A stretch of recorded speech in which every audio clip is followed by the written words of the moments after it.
হাজরিন, এই জন্য মুত্তাকিদের এক নম্বরের বৈশিষ্ট্য হলো সচ্ছলতায় অনেকে দান করে, কিন্তু আল্লাহর এই মুত্তাকি বান্দারা শুধু সচ্ছল থাকলেই দান করবে না, দিনকাল যখন একটু খারাপ যায়, কেনা বেচা দোকানে একটু কম হয়, তখনও সে অকাতরে দেয়, দিতে থাকে, কোনো কার্পণ্য করে না।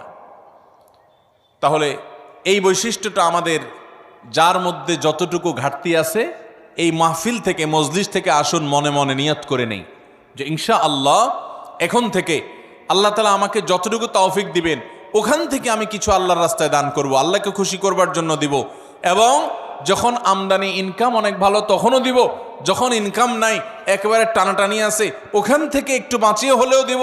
কারণ আল্লাহ তাআলা আমার দানের পরিমাণ দেখবেন না, আল্লাহ দেখবেন আমার সামর্থ্যের তুলনায় আমি কতটুকু করলাম। ঠিক না বে ঠিক? ভাইরা আমার, সাহাবা একরাম